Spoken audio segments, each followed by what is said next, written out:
Hi friends, good morning. Please first of all my channel like, share, subscribe and comment చేయండి friends. Today topic వచ్చేసి AP టెట్కి సంబంధించి psychology. ఇదేంటంటే పెరుగుదల వికాసం. ఈ పెరుగుదల వికాసం అనేది చాలా పెద్ద లెసన్. ఇందులో అనేక రకాలైన వివిధ దశలు ఉంటాయి.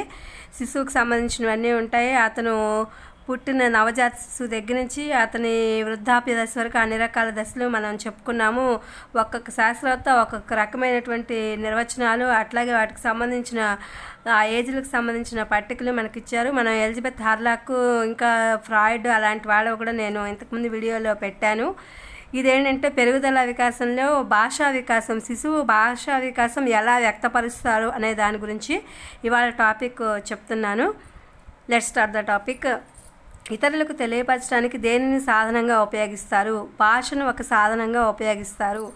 ఏవి తెలియపరచడానికి భాషను ఒక సాధనంగా ఉపయోగిస్తారు? వ్యక్తి తన భావాలను, ఉద్దేశాలను, ఆలోచనలను తెలియపరచడానికి భాషను అనేదాన్ని ఒక సాధనంగా ఉపయోగించుకుంటారు. సంభాషిస్తున్న వ్యక్తి వేటిని నిర్వహించాలి? 2 ప్రకార్యాలను, అంటే 2 పనులు చేయాలన్నమాట. అవేంటంటే ఇతరులు చెప్తున్న విషయాలను అర్థం చేసుకోవడం ఒకటి, అలాగే తన అనుభూతులు, ఆలోచనలు ఇతరులకు అర్థమయ్యేలా తెలియపరచడం అనేది మరొకటి. ఈ 2 ఒక్క పనులు అనేది నిర్వహించాలన్నమాట సంభాషిస్తున్నటువంటి వ్యక్తి. ఏది వికాసం చెందిన తర్వాత శిశువు అనేక రకాల శబ్దాలను చేస్తాడు. స్వరపేటిక వికాసం చెందిన తర్వాత శిశువు శబ్దం చేయడం అనేది మొదలు పెడతాడు. వాటిని ఏమంటారు? కేరింతలు అని చెప్పి అంటారు. ఆ శబ్దాల నుంచి క్రమంగా ఏవి ఉచ్చరించడం ప్రారంభమవుతుంది? క్రమంగా మాటలు ఉచ్చరించడం అనేది ప్రారంభమవుతుంది. ఇవి ఏ వయసులో ప్రారంభమవుతాయి? 6 నెలల వయసులో. వేటి కలయిక కలిగిన శబ్దాలు స్రవంతి. హల్లులు, అచ్చుల కలయికతో ఈ యొక్క శబ్దాలు అనేవి ఉంటాయి. కాబట్టి హల్లులు, అచ్చుల కలయిక శబ్దాలు స్రవంతి అని అంటారు దాన్ని. ఏ దశ పూర్తయ్యేసరికి కేరింతలు అదృశ్యమవుతాయి? శశైవ దశ. శశైవ దశ పూర్తయ్యేసరికి, అంటే దాదాపు 1 సంవత్సరం పూర్తయ్యేసరికే కొంతవరకు ఈ శశైవ దశ అనేది పూర్తవుతుంది. భాషకు బదులుగా శిశువు దేనిని ఉపయోగించడం జరుగుతుంది? ఇంగితాలను. ఇంగితాలను అంటే ఆ శిశువు యొక్క భావాలను వ్యక్తం చేయడం అన్నమాట. అవి చేతలతో వ్యక్తం చేయడం అనేది జరుగుతుంది.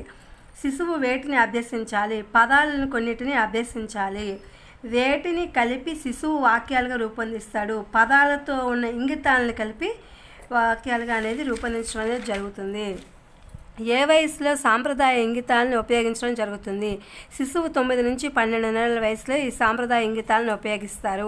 18 నెలల వయసులో ఎలాంటి ఇంగితాలను చేయడం జరుగుతుంది? బై బై వంటి, చేతులు ఊపడం వంటి ఇంగితాలను చేస్తూ ఉంటారు. అంటే వాళ్ళు ఎక్కువగా చేతల ద్వారానే శిశువు తన యొక్క భావాలను వ్యక్తపరుస్తాడు. వాటిని ఇంగితాలని అంటారు. చేతులు చూపడం ద్వారా ఎటువంటి ఇంగితాలను వ్యక్తపరచడం జరుగుతుంది? ఎత్తుకోమని సూచించడం జరుగుతుంది.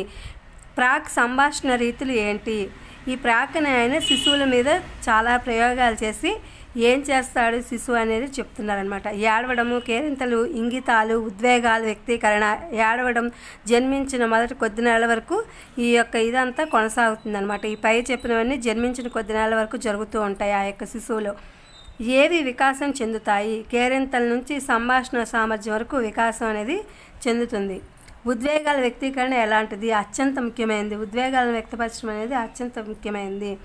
ఇది దేని రూపము? ప్రాక్ భాషా రూపము. అంటే వాళ్ళకి భాష అంతగా రాదు కాబట్టి వాళ్ళ యొక్క ఉద్వేగాలను చేతలతో మనకు చూపిస్తారు. దీని మీద ఎక్కువగా ప్రయోగాలు చేసిన శాస్త్రవేత్త ప్రాక్ అనే శాస్త్రవేత్త అనమాట. ఈ ప్రాక్ అనే శాస్త్రవేత్త దానిని భాషా రూపము, ప్రాక్ భాషా రూపం అని కూడా పేర్కొనవచ్చు అనమాట. ఎప్పుడు శిశువు తన ఉద్వేగాలను నియంత్రించుకోలేరు?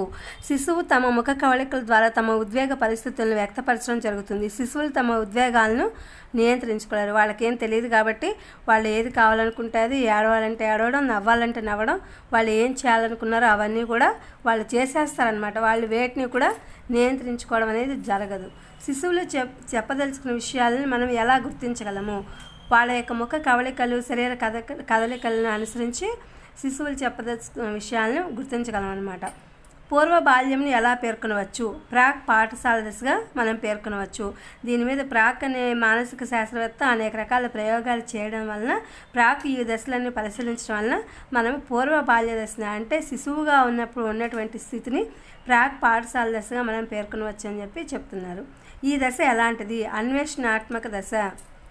ఈ దశలో శిశువు ఏం చేయడానికి ప్రయత్నిస్తాడు? ఈ దశలో అనేక ప్రశ్నలు వేస్తూ తన పరిసరాలను తెలుసుకోవడానికి ప్రయత్నిస్తాడు. అందుకని శిశువులు ఎవరి దగ్గరికైనా ఎత్తుకోవడానికి రావాలి అంటే, లేదా అంటే ఇంకోళ్ళతో మాట్లాడాలి, వాళ్ళ భావాలను వ్యక్తపరచాలంటే వాళ్ళు తన చుట్టుపక్కల ఉన్న వాటిని అన్నింటినీ పరిశీలించి తనకు ప్రొటెక్షన్ ఉందా లేదా అని అన్నీ ఆలోచించుకుని చేస్తూ ఉంటారు. ఈ దశలో వాళ్ళు ఎక్కువగా ప్రశ్నలు వేస్తూ ఉంటారు, అలాగే పరిసరాలనేవి పరిశీలించడానికి ప్రయత్నం చేస్తూ ఉంటారు. ఇది ఫ్రెండ్స్, ఇందులో నేను సైకాలజీకి సంబంధించి పెరుగుదల వికాసం అనే టాపిక్లో భాషా వికాసం గురించి, అలాగే అది కూడా శిశువు యొక్క భాషా వికాసం అనేది ఏ విధంగా వృద్ధి చెందుతుంది, దాని మీద ప్రయోగం చేసినటువంటి వ్యక్తి ఎవరు అనేది నేను మీకు వీడియో అప్లోడ్ చేశాను. ఇది మీకు టెట్ దానికి చాలా ఉపయోగపడుతుందని చెప్పి అనుకుంటున్నాను. Please my channel like, share, subscribe and comment. Thank you for watching. Thank you for our support.